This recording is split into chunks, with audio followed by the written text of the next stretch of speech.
Kesempatan siang hari ini, Ibu akan mensosialisasikan media pembelajaran interaktif materi bangun datar. Adapun materi bangun datar segi 4 yang akan kita Ibu jelaskan pada media pembelajaran ini dikarenakan materi bangun datar untuk segitiga kita sudah pelajari sebelumnya.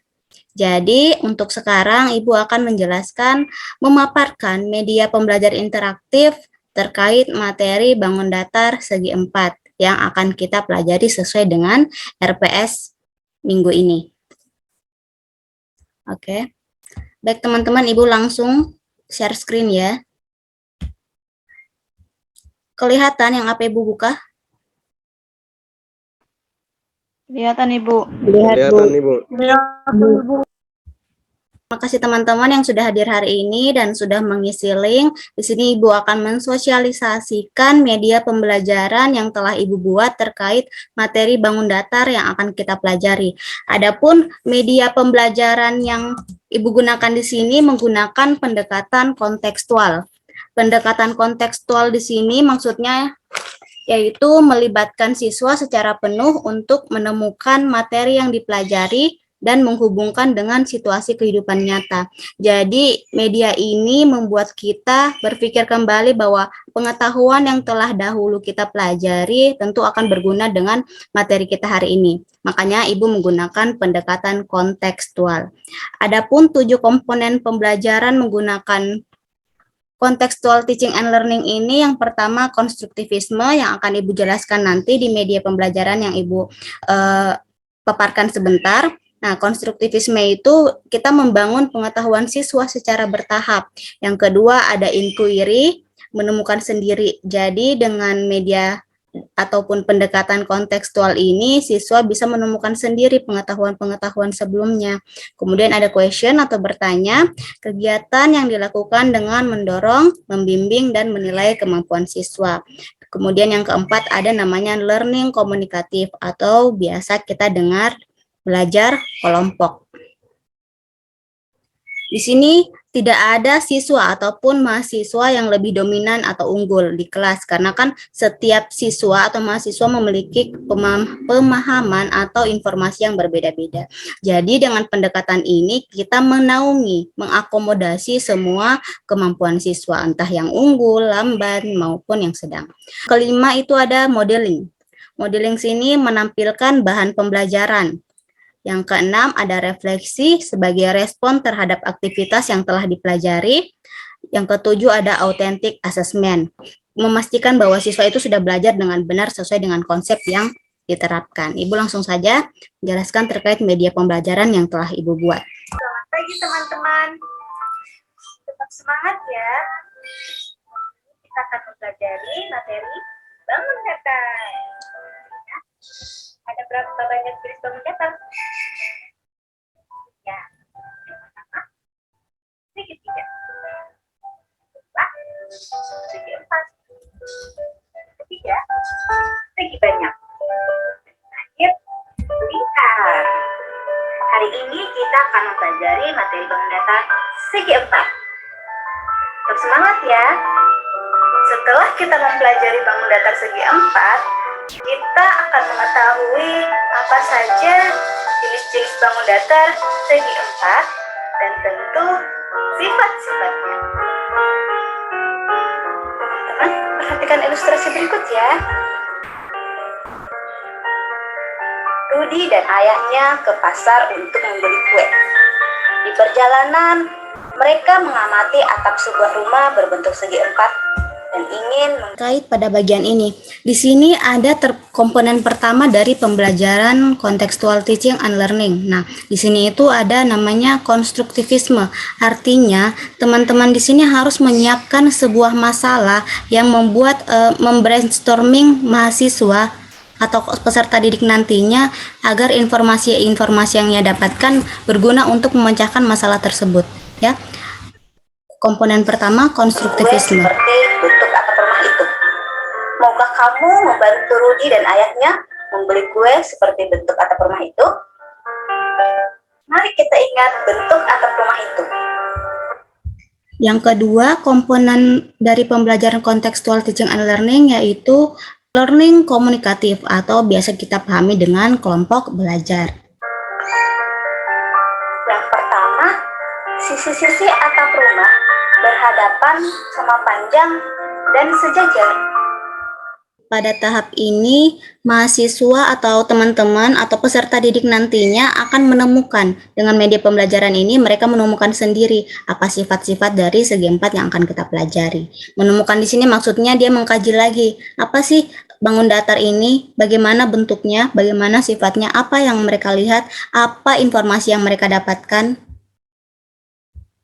Yang kedua, diagonal atap rumah membentuk dua segitiga yang kongruen. Yang ketiga, sudut yang berhadapan sama besar. Yang keempat, jumlah sudut yang berdekatan berjumlah 180 derajat. Dan yang terakhir, jumlah semua sudut dalamnya 360 derajat.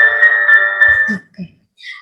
Kemarin setelah kita pelajari terkait materi segitiga, kita pahami bahwa jumlah sudut dari segitiga itu 180 derajat. Berbeda dengan segitiga, di sini segi 4 berjumlah 360 derajat.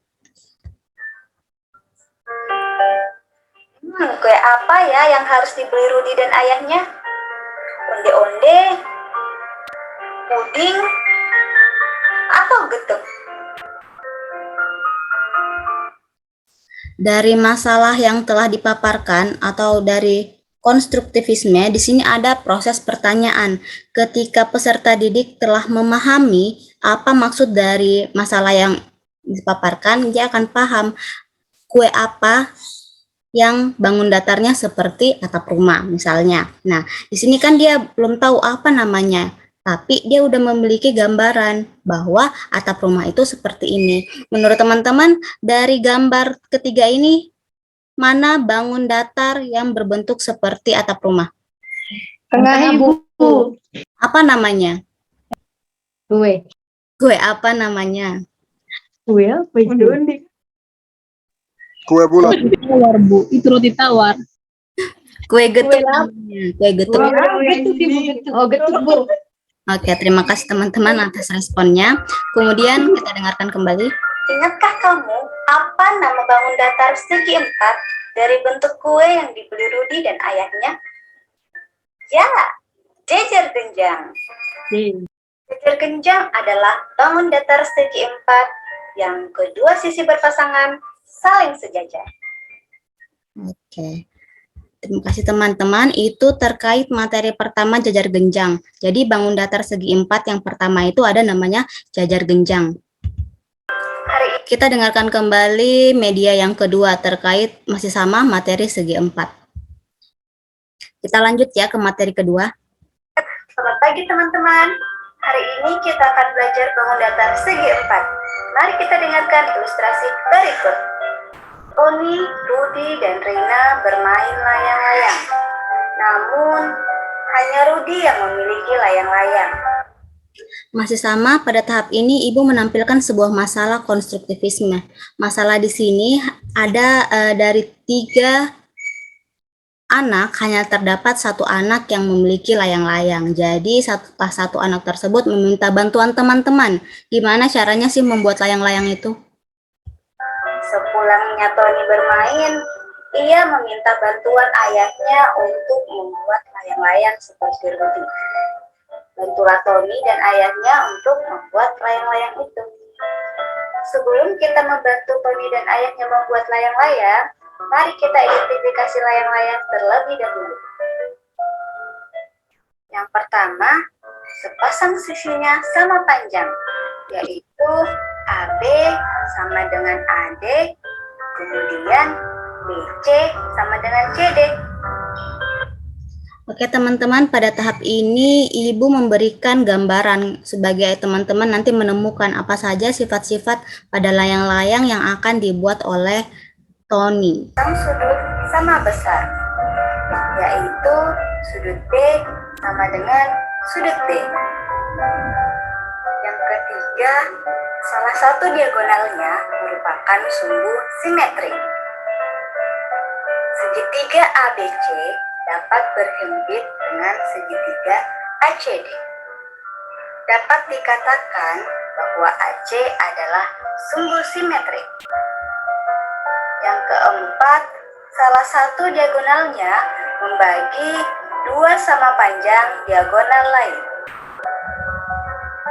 dan saling tegak lurus, yaitu DO sama dengan OB dan AC tegak lurus BD.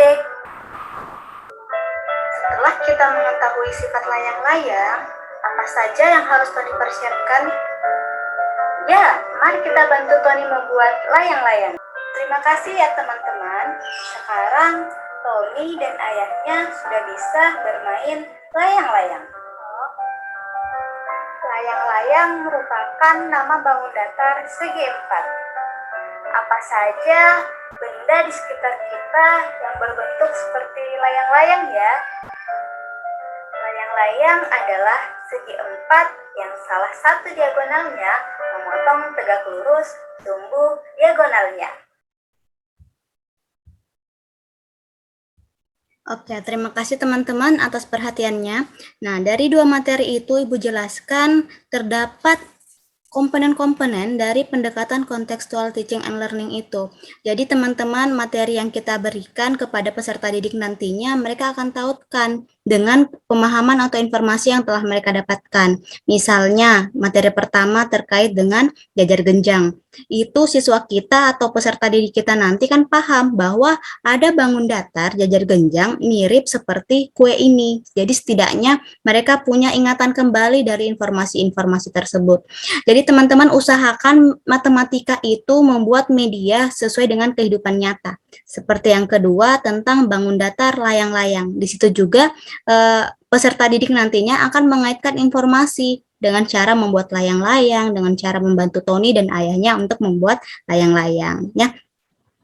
Jadi maksud dari media ini bagaimana membuat matematika yang abstrak, yang sulit dipahami menjadi sesuatu yang lebih konteks atau lebih real. Oke, teman-teman yang lain nanti Ibu berikan linknya. Kemudian di dalam link itu ada teman-teman menilai dan memberi tanggapan ya. Oke, terima kasih teman-teman atas kehadirannya. Ya, terima kasih Bu. Selamat Terima kasih, beraktivitas. Terima kasih, Bu.